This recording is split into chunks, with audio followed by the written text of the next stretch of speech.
get going. It's good afternoon. Good afternoon, everybody. I see some familiar faces on here.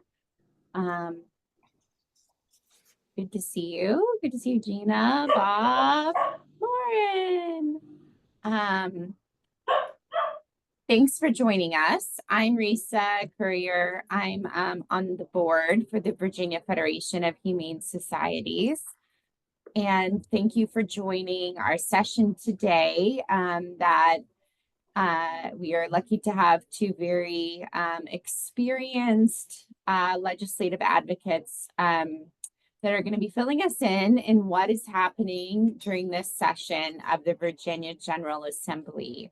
So we have Cheryl Crowe. She is the Virginia State Director for the Humane Society of the United States. And Heidi Meinzer, she is with the law office of Heidi Meinzer, but she also does a lot of work on behalf of the Virginia Federation of Humane Societies. So these are both our legislative gurus and can fill us in on what's happening. Before we move forward, if you wouldn't mind just muting, I know for myself, I'm going to mute. I have a French bulldog in my office right now awaiting nose surgery, so he's very noisy. And I know we all have pets running around, so if you wouldn't mind muting during the presentation. And we want this to be really conversational, where this is for you, and we want to make sure you have the information you need.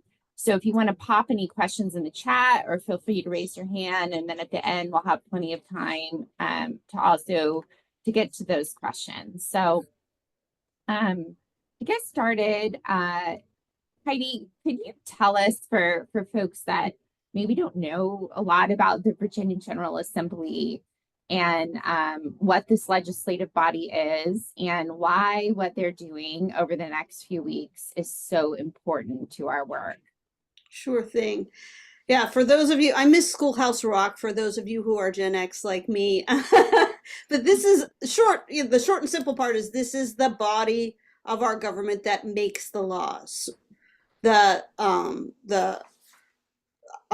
Attorney General and all the prosecutors and county attorneys, they enforce the laws, and the judges apply the laws. This is the body that makes the laws.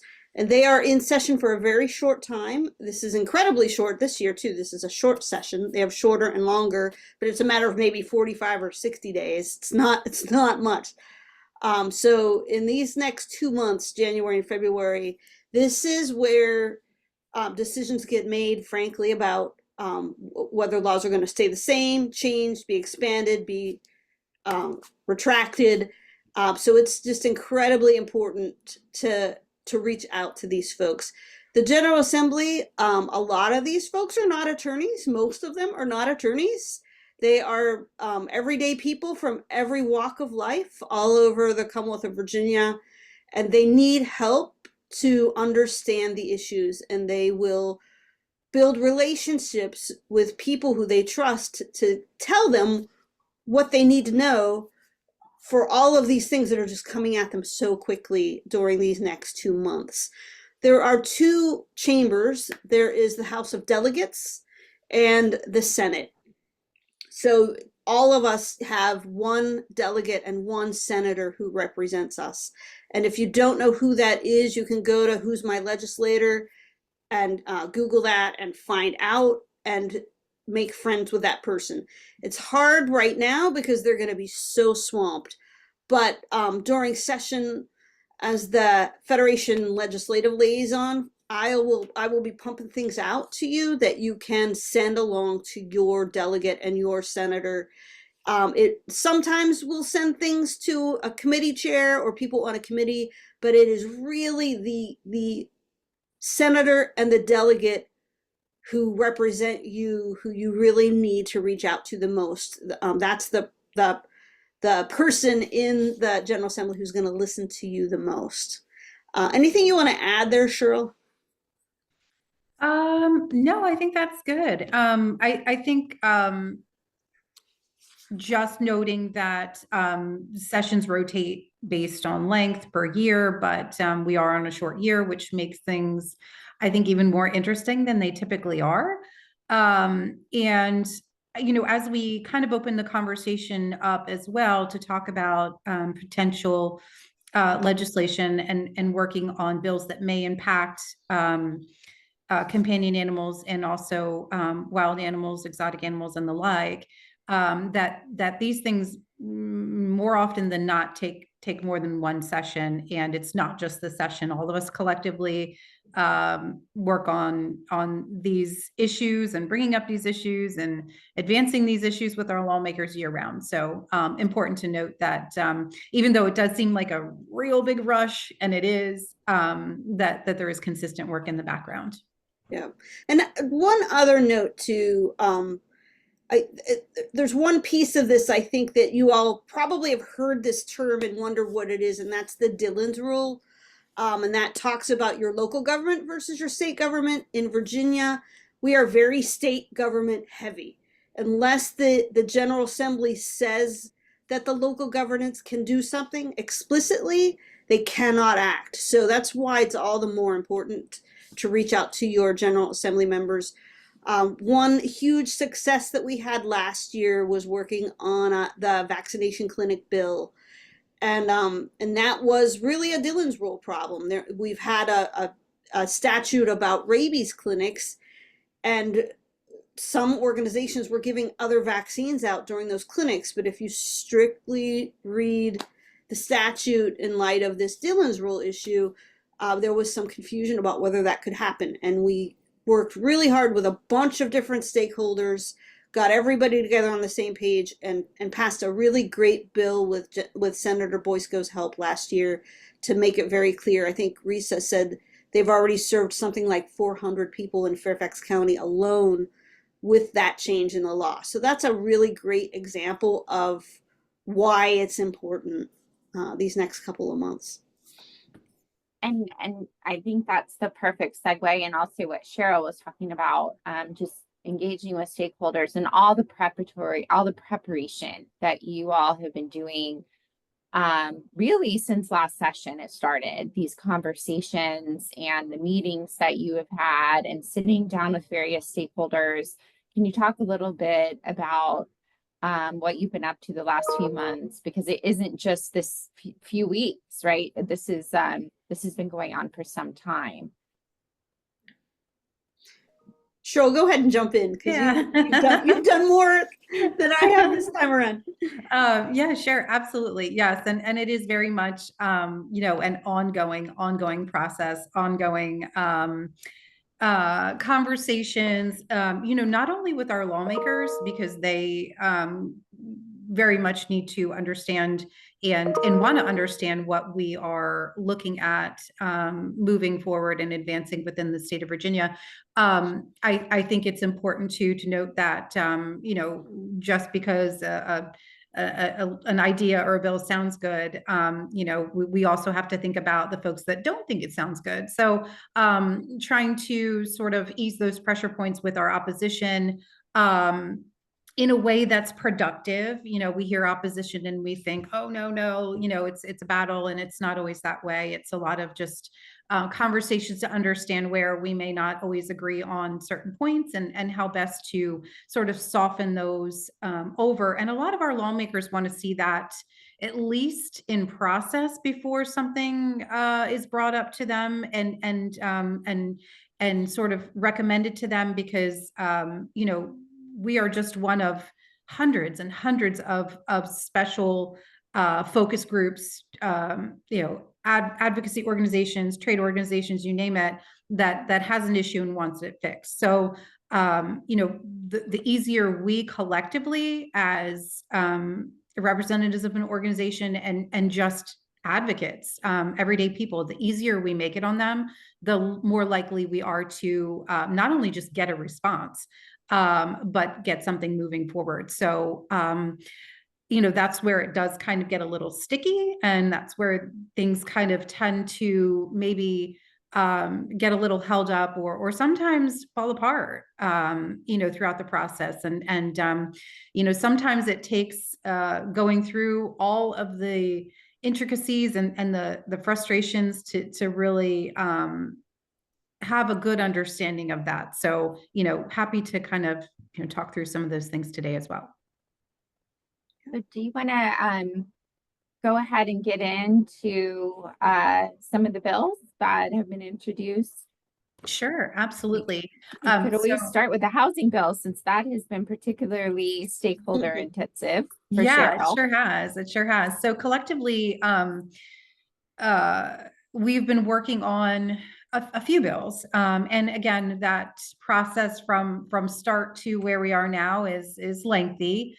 When it comes to identifying an issue, and we'll use pet inclusive housing as the issue here for the example, is something that has come up in the past in the state legislature. It's gotten some traction. Obviously, our lawmakers and a lot of our stakeholders understand that there is certainly an issue and many existing barriers to securing safe and affordable housing for folks who have pets who rent. So that issue, is broad and does certainly involve a number of stakeholders. Starting those conversations with, we have a problem, what do we do about it? And even though, again, collectively, our organizations have a lot of resources, a lot of experience, a lot of information, we don't always have the answers. So, we, in beginning that process, source out information, data, cases, to identify, what are we seeing exactly? We have to understand the issue before we can bring it in front of our lawmakers to recommend a solution, and what's feasible and what's realistic to accomplish that. So with the housing bill, we looked at a number of barriers, exorbitant pet fees. Sometimes in some cases it's pet, even rent being charged for a pet.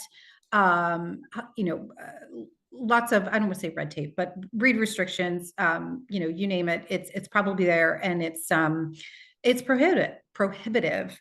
And the cost of securing housing in general is just incredibly high at the moment. So we knew we would have a very large issue to kind of try to piece down. So, working collectively with some larger organizations, the Michelson Foundation and Found Animals has been fantastic with pet inclusive housing resources, and sort of looking at what's working in some other states, in some other areas, and trying to implement that into the recommendations for a solution, which would be eliminating breed restrictions, eliminating language for underwriting for insurance companies, and eliminating those extremely high pet deposits and pet rents. So with that, of course, comes some pushback from some of the stakeholders, like our housing organizations, AOBA, the Virginia Realtors, which understandably, anytime something affects your organization and your bottom line, you want to be involved and understand what, what's at stake. So where we are now is essentially still attempting to work through those differences, because they are massive. We face the challenge of a very short session. So we do have to take into consideration that other stakeholders certainly have a voice and are strong and have essentially given us a little bit more work than I think we thought we might have to do. That bill has been filed. We are still working on securing a committed sponsor for it. We did work through two who essentially found that they had some challenges with stakeholders that they were not able to move past, which, again, getting into the stickiness, that's sometimes what happens. So happy to talk offline with anyone that may have specific questions about that, or even specific contacts that may be useful. But that is sort of in process. We don't have a bill number yet because we don't have a patron for it yet, but that is one that will definitely require some work on the front end before we can probably progress that to the following session, if that makes sense. So that's a lot. Yes. Thank you, Cheryl. I know that this is, for all of us that were in animal welfare housing is a really big challenge, and it's just growing. We're seeing it as one of the leading causes for owner surrenders, and so we're really hopeful that there's a legislative solution on the horizon to ease the burden. And the other thing with this bill is you were just looking at, it's difficult to reach the private sector. So this bill was just looking at housing that was funded through Virginia tax dollars. So it was very limited in what we were trying to accomplish, but nonetheless very important. Mm-hmm. Very much so. So Heidi, do you want to go into a couple of the other bills that that do have sponsors and are moving forward? Sure. Cheryl and I are starting to get pinged with a bunch of emails from VDACs about some of this. So, and so I'll leave a couple of them more to Cheryl because they're much more up HSUS's alley, and there's some exciting things coming.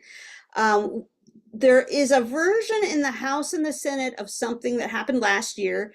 That's the state vet large animal vet grant program.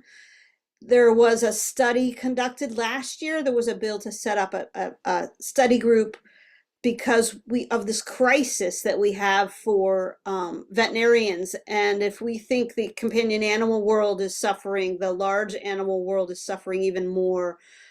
So we are, of course, very supportive of that. And we are assured that it will not preclude anything with companion animals. In fact, it could only help on that front as well. So we are going to be supportive of those bills that are setting up the grant program. Delegate Lopez has a version in the House, and Senator Hackworth has a version in the Senate. There are a couple of smaller bills that are related to issues that pop up every once in a while.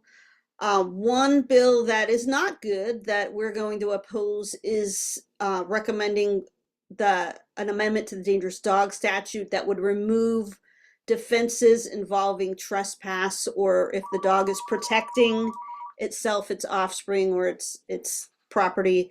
I don't think that's a good idea, and I like the defenses that are in our dangerous dog statute, so we'll oppose that. And then there is a bill about compensation for livestock and poultry killed by dogs. If you don't know, if a dog kills livestock or poultry, there is a mechanism for compensation to the owner of the livestock or poultry.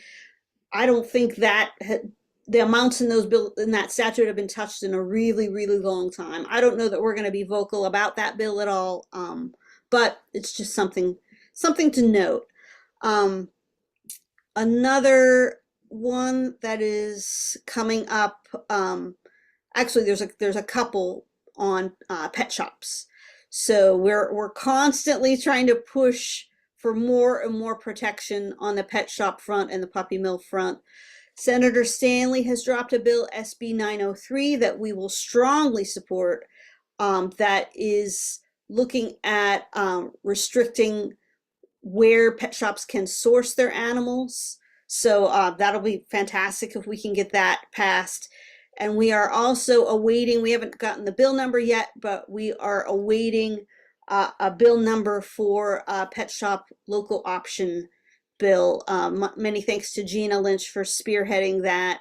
That will give that Dillon's rule problem, right? That we now have a statute in the books that will allow localities to pass a pet shop permitting ordinance, but that language isn't specific enough for some localities to say that they can ban the sale of live animals in a pet shop. So we're going to make it abundantly clear that yes, as part of that pet shop permitting scheme, a locality can outright ban sale of live animals in the pet shops. So that'll be really exciting. We'll get you that bill number as soon as it drops. Heidi, that's bill number 916. Senate Bill 916.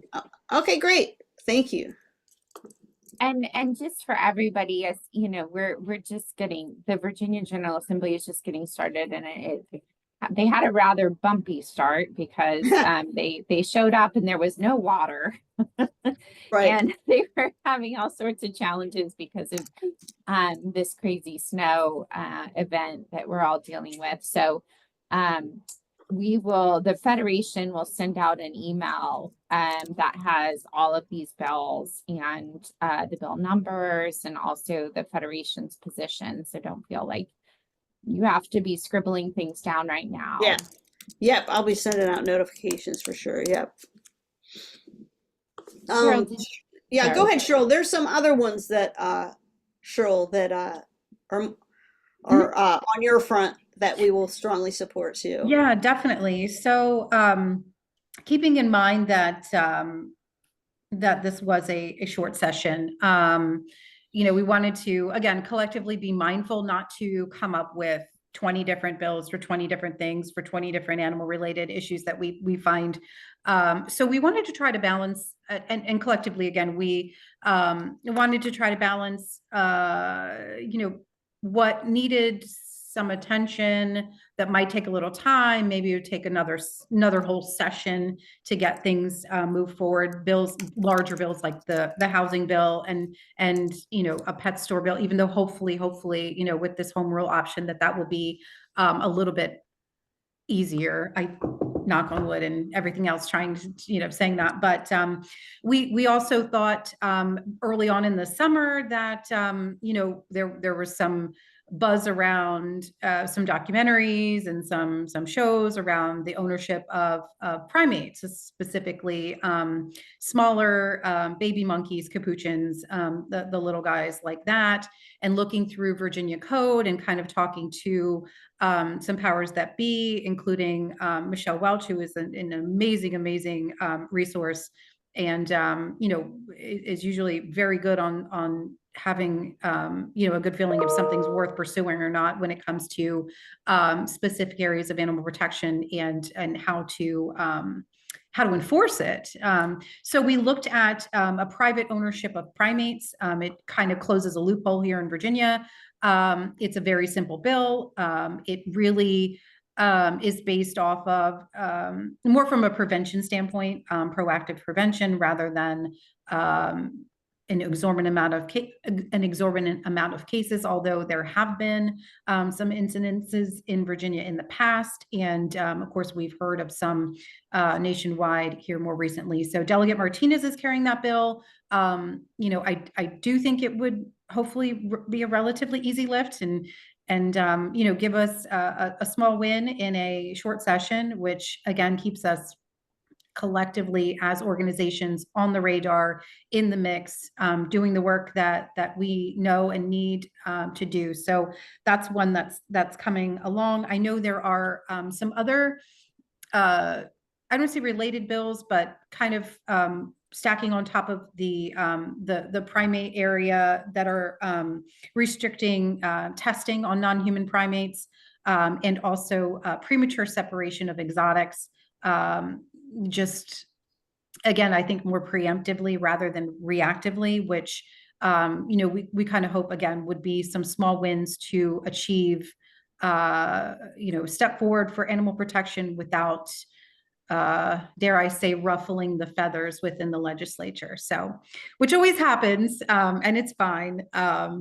Never a dull moment. So we will see probably more come up. I know there are some other bills or drafts at least floating around that touch on companion animals and wildlife that have not yet been introduced or not have bill numbers. So between now and next Tuesday, Wednesday, I'm sure we'll see more come up that some of which we may have kind of been on the forefront of, and others sometimes we just don't know that members have bills that they've sort of been thinking about for a while and they just decide it's time to put it in. That happens, and sometimes it's really great for us, and sometimes the intent is great but the language is awful. So again, that's where we have to step delicately, again collectively is the way to approach it, and just say, hey, this we understand the intent and we applaud you for wanting to do something great. Let's make sure that it's actually going to do something, and we're all okay with it. So again, the intricacies, and sometimes why it's, you know, it's mind numbing, back and forth over a comma or a specific word that maybe we think we need, but we're not sure we do. And you know, getting through that process. So yeah, that's more to come. More to come. Hey, so does that cover all the bills then that we know of, right, as of this moment? I believe that's what we have now as of this morning. And thanks, Gina, for that bill number, because I had not seen that assigned. So, you know, like we said, they're coming up, and sometimes it's just, you know, it's just a matter of time. If you are interested in tracking, Virginia LAS has a lobbyist in a box. You can kind of go in and tag your favorites. If you have a certain search that you want to put in, it only allows up to 5 for an unpaid subscription. But if you put the monitors on, again, you can kind of be notified when there's activity on specific bills. Legiscan's also a good one that's free for every state, unless you subscribe and do like a little bit more in-depth. But those are helpful if you're kind of like, how the heck do I even find out what's going on with these things? Because again, sometimes we don't until it's, you know, last minute. But having those notifications help. And yes, I will put those links in the chat. Having those notifications help. It also gives a heads up too when things go into subcommittee or committee. If there's an opportunity for testimony, if there's an opportunity for public comment, which is always great.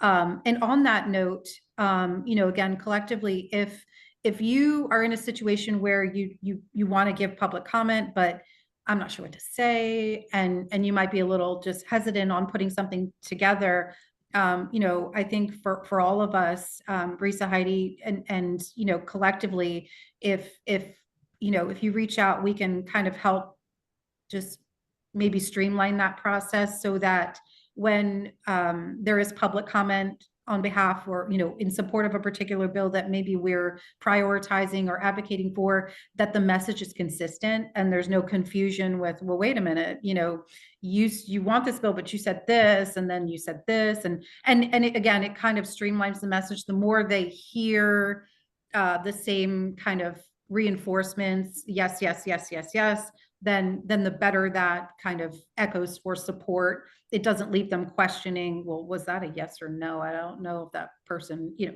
again, makes it streamlined and clear, if that's helpful. Yeah.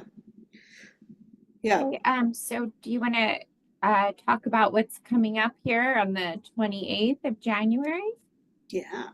Yeah, sure. Why not? So we are working on Virginia Humane Lobby Day, which is traditionally an event that the Humane Society of the United States organizes.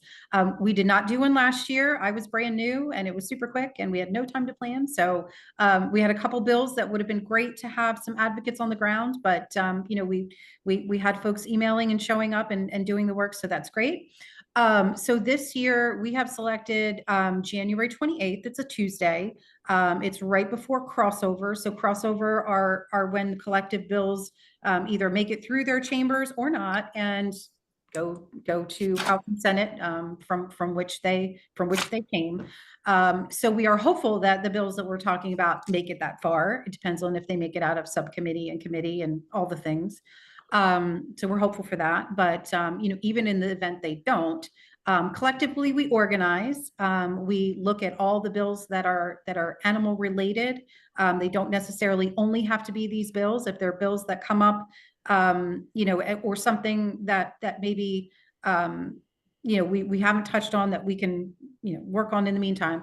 It's your opportunity to meet directly with your lawmakers in an organized and I would say, yeah, organized setting. So we provide talking points on specific bills, collective, again, organization to meet up, to meet other advocates, to find out who maybe in your district is working on the same thing, or how you can become engaged.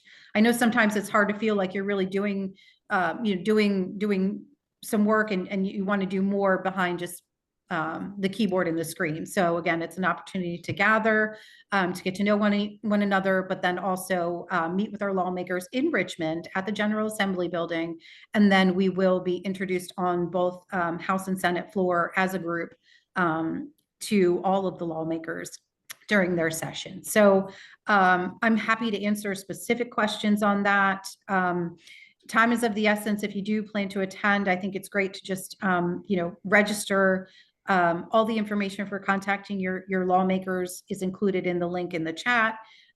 We do want to kind of try to get those meetings scheduled ahead of time because calendars fill up, folks are busy. And if you're coming down to Richmond, you want to make sure that, you have at least something scheduled. And if not, I can help with that. We might have some members who, let's say, an advocate didn't reach out to them, but they're interested in talking. It's rare that they're going to reach out and want to, reverse that. But it's possible. So we'll work on that. And again, any questions, please reach out. I'm sure I forgot something, but. And I put your registration for Lobby Day in the chat. Perfect. So you all can register for that. And then there was a question about, is any work on a TNR bill this session? Oh God, we hope not. We're not planning on it. We have kind of, I think, come to a truce with all of the shareholders where for TNR, those jurisdictions who want to actively do TNR have found ways to make it happen that are working for their communities. And for those localities who are not crazy about TNR, they have cat licensing ordinances or whatever they do in their jurisdictions. And we have spared the General Assembly from further fights because there just has not been consensus on the issue as the stakeholders stand right now. I think that's the best way to put it. Mm-hmm. Okay. Well, yeah. No, we'll see what happens. Yeah. So now that we're in the last 10 minutes, any questions from anybody for Cheryl or Bob?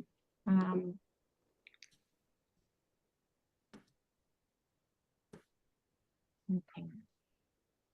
Oh, the dog hunting. That's a good, yeah.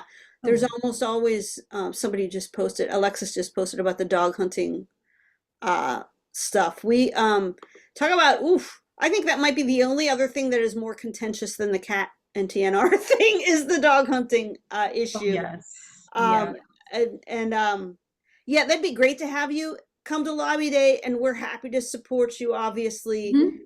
It's such a battle to fight the hunting community in Virginia, but whatever we can do, we'll be there for you, standing up. Yeah, for those. Yeah, that's a tough one. I feel like in the time that I've been, in the mix here, it's kind of lobbying or lobbing, like tennis, back and forth between DWR and the legislature. And once you kind of get one on board, they're like, well, what about them? We'll let them handle it. We'll let them handle it. And it's like hot potato back and forth. And it because it is a contentious issue, regardless of how you slice it. I know from the outside looking in, and I originally am from Delaware. We don't have that. We didn't have that. And I didn't understand it, until I sat through a full meeting and really heard the concerns from both sides. And it's important to understand that both sides have some valid points. And I struggle to say that out loud, but it's true. And,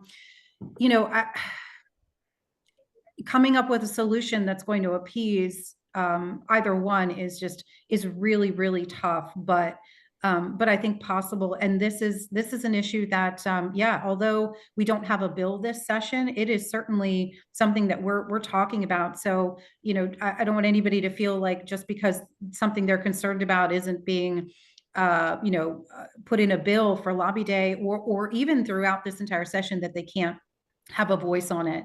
And it's going to take time. It's going to take a collective voice. Reading the note here with Marsden. Yeah, I know he had handled it or attempted to handle it in the past, and it was really tough.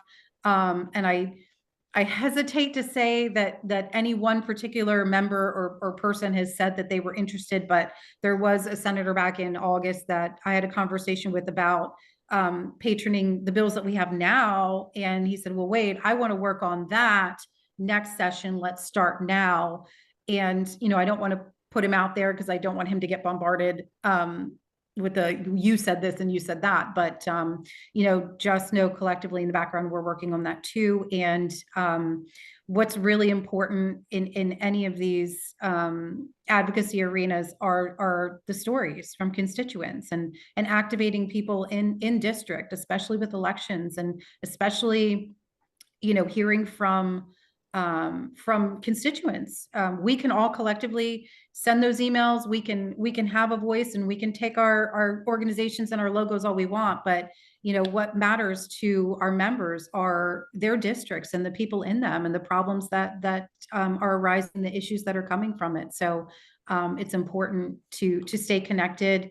Stay connected year round. You know, if you don't have a relationship with a member, you know, I think it's just important to keep that conversation open. Yeah. It's also important to know, and this is another challenge right now for this session, but we'll see where things happen after the elections later this year. But we're in a position right now where all three statewide offices, governor, lieutenant governor, and attorney general, are held by Republicans.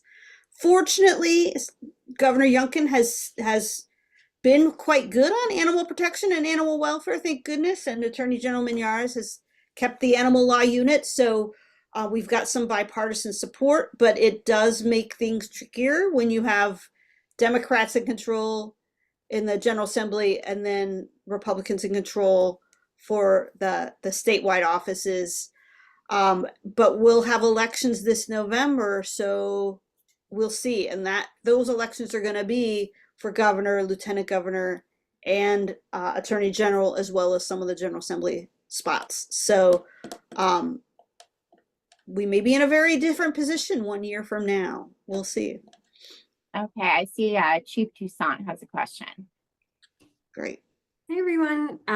So first I just wanted to put out there for the dangerous dog bill, I am brightened to hear you guys are also in opposition of this. About 15 animal control agencies have been emailing with each other yesterday when this hit the floor, and we've asked the animal control agency, who the delegate is the delegate's officer, to reach out to the delegate with our concerns regarding that legislation. Right. While I had you, I have a question. DWR regulations obviously occur on their own cycle outside of the General Assembly. And when they have open public comments timing, I can't get a finger on when they do that, how to get on some version of an email chain or a notice list for when they put those public comment opportunities out. Is there any like inside tips or tricks for following DWR regulations that you all have found helpful? Stalking. Yeah, really. Yeah, no, that's a great point, because when the public comment period was open for the hound dog issue and submitting recommendations, it was in different, how do I say, different segments. Like one period was open for a little bit, and then they would post the meetings. I'm subscribed and I still don't know. So I just put a calendar reminder to check. There is a public meeting link.